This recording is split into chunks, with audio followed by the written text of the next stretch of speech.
네, 축구팬 여러분 안녕하십니까? 이적시장 점검 계속해서 하고 있습니다.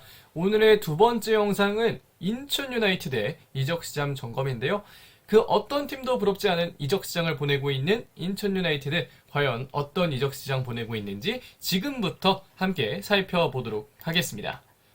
우선은 지난해 22인 엔트리부터 좀 살펴보도록 할 텐데요. 22인 엔트리에 키퍼 2명, 윙백 4명, 센터백 5명, 중앙 미드필더 4명, 윙포워드 4명, 스트라이커 3명으로 구성됐습니다. 이렇게 만들어진 22인의 전체 가치는 905만 유로, 약 122.2억에 달했는데요. 다른 구단들의 이적시장 점검 시기 때 보셨던 22인의 전체 가치, 특히 2022년의 22인 전체 가치보다는 좀 낮은 수준인데, 이것은 어떻게 보면 지난해 이주용 선수가 많이 출전하지 못하면서 가치가 하락한 것, 그리고 베테랑 강민수와 김광석의 가치가 그렇게 높게 산정되지 못하는 것 등 여러 가지 이유가 있을 수 있겠는데요. 그럼 여기서 어떤 인앤아웃을 통해서 인천 유나이티드가 어떤 남부럽지 않은 이적 시장을 보내고 있는지 살펴보도록 하겠습니다. 일단 인앤아웃 보면요, 아웃에는 이렇게 나와 있습니다. 수비수 자리에는 이주용이 임대 복귀를 했고요. 강민수와 김광석은 각각 전남, 그리고 김광석은 아직까지 확실한 행성지가 나오지는 않은 상황입니다. 그리고 미드필더 자리에는 이강현이 나가느냐 안 나가느냐에 대한 이야기가 지속적으로 나오고 있는 상황이고요. 공격수 자리에는 아길라르 선수가 이적했고 무고사 선수 역시 지난 여름에 빠져있는 상황입니다. 반면에 들어온 데도 있습니다. 키퍼 자리는 별다른 건 없었지만 수비수 자리에 정동윤이 제대했고 김현수와 권한진을 다시 한번 데려왔고요. 미드필더 자리에는 신진호를 데려왔고 문지환이 전역했고, 공격수 자리에는 제르소와 은포쿠가 좀 주요하게 영입이 된 자원들이라고 볼 수가 있을 것 같습니다. 자, 그렇게 해서 좀 변동이 일어난 2023년에 예상되는 22인 엔트리는 다음과 같은데요. 김동원과 이태희가 키퍼 자리를 보고, 윙백에는 왼쪽에 김도혁과 민경현, 오른쪽에는 김준엽과 정동윤, 센터백에는 데브리치, 김동민, 오반석, 김현수, 권한진, 중앙 미드필더는 이명주, 신진호, 여름, 문지환, 이동수, 윙포드 자리에는 제르소, 은포쿠, 김보섭, 홍시우, 그리고 스트라이커 자리는 에르난데스와 이용주입니다. 빠진 선수들이 몇 명 있었지만 오히려 들어온 선수들의 클래스가 높았기 때문에 가치가 훨씬 더 많이 상승했다고 좀 확인을 할 수가 있을 것 같은데요. 아직 끝까지 보지는 않았지만 이 정도의 성장치면 지금까지 봤던 이적 시장을 체크했던 여러 구단 중에서도 꽤 높은 편에 속하는 그런 가치를 띠고 있다. 그리고 가치의 상승폭이 꽤 넓었다 정도로 좀 생각을 할 수가 있을 것 같습니다. 제리소, 은포쿠, 신진호 이런 선수들이 그런 어떤 가설을 증명하는 몇 가지 예시가 될 수 있을 것 같고요. 그럼 지금부터 변동이 있었던 포지션 내지는 변화가 필요한 포지션 살펴보도록 하겠습니다. 인천 역시 대부분 변동이 있었던 포지션이고요. 일단 첫 번째는 센터백 서브 자리입니다. 데브리치, 김동민, 오반석이라는 백스리 주전이 어느 정도는 결정된 지금 백스리 서브는 김현수와 권한진인데요. 김현수는 다시 한번 인천으로 돌아왔고 다시금 또 새로운 시작을 원하고 있습니다. 권한진 같은 경우에는 이 오재석과의 트레이드를 통해서 이제 인천으로 들어오게 되겠는데요. 김현수는 지난해 서울 이랜드의 주요한 주전 센터백으로 본인의 역할을 다하면서 상당히 많은 경기 영향력을 보여줬습니다. 아직까지 전혀 녹슬지 않았다는 걸 보여줬던 김현수고, 그렇기 때문에 인천 역시 네 번째 내지는 다섯 번째 센터백으로 김현수는 굉장히 적절한 자원이다 라고 생각을 해서 영입을 했을 것이라고 생각하고요. 권한진의 경우에는 오재석을 보내면서 데려왔는데 센터백에 대한 니즈가 어느 정도 맞아 들어가면서 이 권한진을 데려오고 오재석을 보내는 그러한 트레이드가 만들어졌다고 얘기를 드릴 수가 있을 것 같아요. 근데 권한진의 어떤 영입에 대해서는 인천 팬들 내부에서도 약간은 회의적인 시선이 있었던 것으로 알고 있습니다. 왜냐하면 보낸 게 오재석이라는 너무나 좋은 카드였잖아요. 라커룸 리더 역할을 해줄 수 있는 선수였고 실제로도 어느 정도 그랬다는 것이 정론인 상황에서 그 오재석을 보내고 권한진을 데려왔다는 건 약간은 안타까운 일이라고 할 수 있겠는데, 다만 이 트레이드는 양 구단의 니즈가 어느 정도 맞아 들어가면서 시행된 것인 만큼 이제는 권한진 선수를 다들 응원하고 계시지 않을까 생각 합니다. 권한진은 다섯 번째 센터백으로 사용하기에는 꽤 괜찮은 능력치를 가지고 있는 선수고 지난해에도 부상을 당하기 전까지는 권한진이 좋은 능력을 나올 때마다 어느 정도씩은 보여왔기 때문에 이런 점에서 센터백 서브 변화가 있었고 그 이전에는 개인적으로 이 센터백 5명이 온전히 괜찮은 거에 대해서 꽤 회의적이었는데 지금은 뭐 그때 회의적이지 않다고 할 수는 없지만 뭐 그때보다는 어느 정도 좀 인천 팬분들뿐만 아니라 저 개인적으로도 이 정도의 스쿼드 뎁스면 뭐 나쁘진 않다 정도로 생각하기까지는 된 것 같습니다. 그래서 센터백 서브의 변화는 이 정도로 보고요. 넘어가서 라이트백 보겠습니다. 김준엽 선수가 건재한 가운데 정동현 선수가 제대를 했죠. 여기 왜 눕기를 안 땄냐? 눕기 따기가 정말 어려운 사진이었습니다. 그래서 눕기를 안 따는 게 오히려 낫겠다라는 생각이 들어서 그냥 안 땄고요. 김준엽이 일단은 좀 주전으로 뛰지 않을까 싶습니다. 지난해 확실히 올라온 모습을 보여줬고 그렇기 때문에 올해에도 충분히 기대를 할 수 있는 선수라는 걸 김준엽이 보여줬기 때문에 일단은 김준엽에게 먼저 기회가 좀 돌아가지 않을까라는 생각을 가지고 있고요. 지난해 많이 뛰진 않았던 정동윤은 일단은 경기 감각을 올리는 차원에서 초반에는 서브로 나오지 않을까 싶습니다. 다만 김준엽 선수는 오재석이 빠진 자리를 정동윤 선수가 이제 메우게 됐는데 김준엽 혼자만으로는 버티기 힘들었던 상황에서 정동윤의 합류는 인천 오른쪽 수비에 내린 담비와 같은 역할을 할 수 있을 것 같다라고 말씀을 드려도 뭐 충분할 것이라고 생각을 합니다. 그래서 뭐 라이트백은 뭐 이 정도로 보고요. 김준엽 주전에 정동윤 선수는 충분한 힘이 되어줄 수 있는 자원이다 정도로 결론을 내리고 넘어가도록 하겠고요. 가장 또 큰 변화가 있었던 포지션이죠. 수비형 미드필더 주전입니다. 신진호라는 선수를 데려왔습니다. 볼란치 자리에 이명주, 신진호라는 엄청난 조합을 만들어낼 수 있게 됐는데요.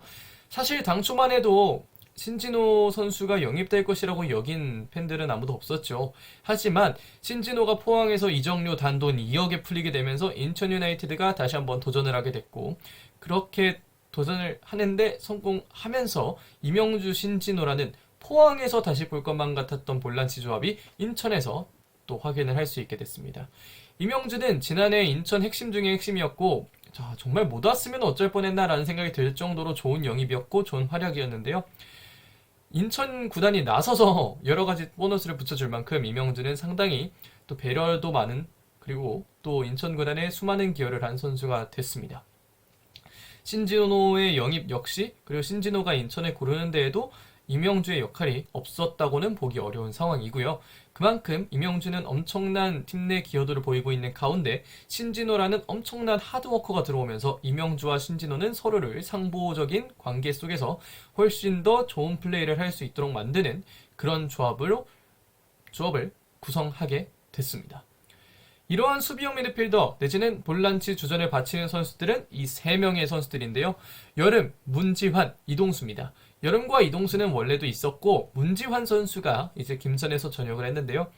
여름은 부상으로 잃어버린 한 해였습니다. 지난해 꽤 괜찮은 활약이었거든요. 이명주의 파트너로서 여름 선수가 이명주의 파트너로 좋은 활약을 잘 해주겠다 싶었는데 부상을 당했습니다. 그러면서 지난해에는 뭐 마지막 한 경기 뭐 이렇게 출전을 했지만 잃어버린 한 해였다고 생각하지 않을 수 없고요. 그렇기 때문에 이제는 다시 뛸 때 이명주의 파트너 자리는 신진호가 맡겠지만 그 자리에 어떤 서브 자원으로서는 충분히 여름이 들어갈 수 있다고 생각하기 때문에 올해는 또 킹에는 다르다. 여름 선수가 할 수 있을 것 같고요. 문지환은 지난해 강등을 경험했습니다. 하지만 인천으로 복귀를 했기 때문에 다시금 파이널 A 내지는 아시아 챔피언스 리그에 도전하는 이 팀에서 좋은 활약을 펼칠 기회를 얻었는데요. 이명주, 신진호 둘 중에 한 명이 조금 더 수비적인 역할을 해야 된다라고 한다면 그 둘 중에 한 명을 빼고 문지환을 넣었을 때 보다 더 수비적인 효과를 많이 누릴 수도 있다 정도를 좀 말씀을 드릴 수 있을 것 같고 여름 이동수보다는 확실히 수비적인 부분에서 어느 정도 강점을 지닌 자원이죠. 그렇기 때문에 문지환의 어떤 제대는 충분히 인천에게 힘이 될 수 있을 것이라고 생각합니다. 마지막으로 이동수는 K리그 1에서 도전하고 싶은 마음을 상당히 많이 가지고 있는 선수고 그런 만큼 인천의 여러 선수들에게도 기감이 될 수 있는 선수라고 생각하는데요.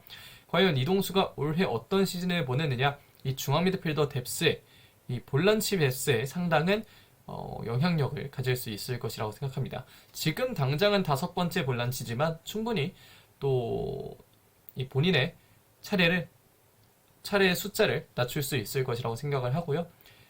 노력하지 않는 선수가 아니기 때문에 개인적으로 기대를 하고 있습니다. 넘어가서 윙포워드 주전의 변화가 있었죠.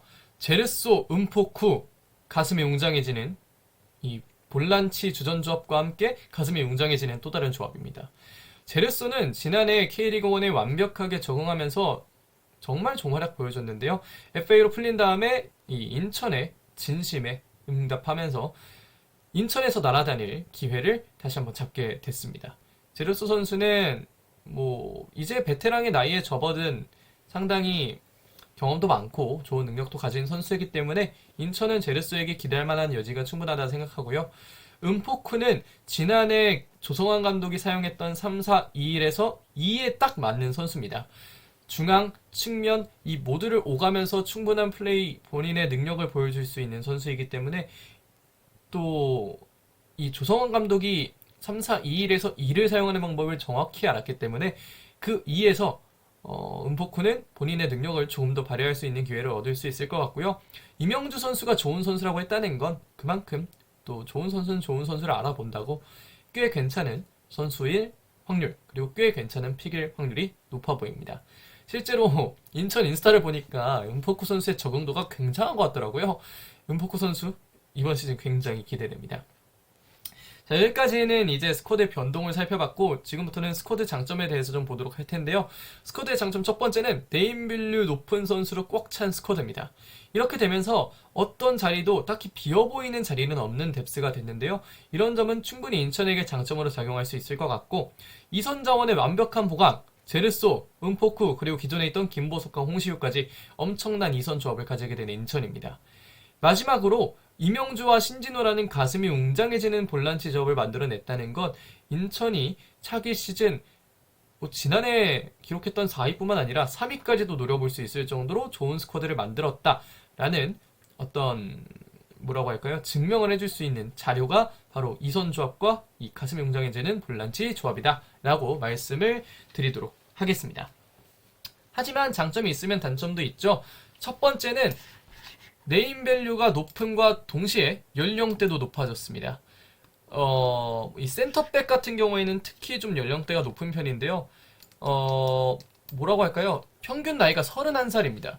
이 센터백 자리에 평균 연령이 꽤 높다는 건 이 시즌 끝까지 버텨야 되는, 그리고 아시아 챔피언스 리그라는 대회까지 함께 치러야 되는 인천의 입장에서는 너무나 해결해야 될 문제이지만 해결하기 어려운 문제가 됐고요. 에르난데스의 복귀 시점은 지금 당장에 문제가 되지 않을 수도 있지만 에르난데스가 복귀하기 전까지는 이용재와 천성훈만으로 버텨야 된다는 점에서 에르난데스가 빨리 돌아오면 돌아올수록 이 인천이 그리고 조성환 감독이 원하는 축구가 더 잘 발휘될 수 있지 않을까 싶습니다. 자, 그럼 결론을 내려보면요. 보강은 더할 나위 없이 좋았습니다. 특히 2선 측면 그리고 3선의 보강은 정말 좋았는데 이 보강 끝까지 살리기 위해서 꼭 필요한 건 최후방인데 최후방의 높은 연령대는 약간은 좀 마음에 걸리는 점이 아닐 수 없습니다. 하지만 좁아지죠. 어떻게든 결과를 낼 만한 감독이고 좋은 감독이기 때문에 인천의 차기 시즌 충분히 많이 기대를 해도 좋을 것 같습니다. 자, 그래서 여기까지 인천 유나이티드의 이적 시장을 좀 점검해 봤는데요. 칭찬 말고는 할 게 많이 없었습니다. 센터백의 연령대 이런 것도 어쨌든 그 와중에 약간 아쉽다 이런 것들이었기 때문에 인천 팬분들은 지금 정말 기분이 많이 좋으신 상황일 것 같은데 이 스쿼드 온전히 살리기 위해서 조성환 감독이 상당히 많은 노력을 하고 있을 것으로 보이고 이 스쿼드 정말 잘 살리려면 여러 선수들 많이 또 팀워크를 다지기 위해 노력을 해야 될 텐데 그런 것도 잘 되고 있는 것 같아서 인천의 차기 시즌은 기대하지 않을 수 없는 것 같습니다. 자, 그러면 인천 유나이티드의 차기 시즌을 기대하면서 이번 영상은 여기까지 하도록 하겠습니다. 고맙습니다.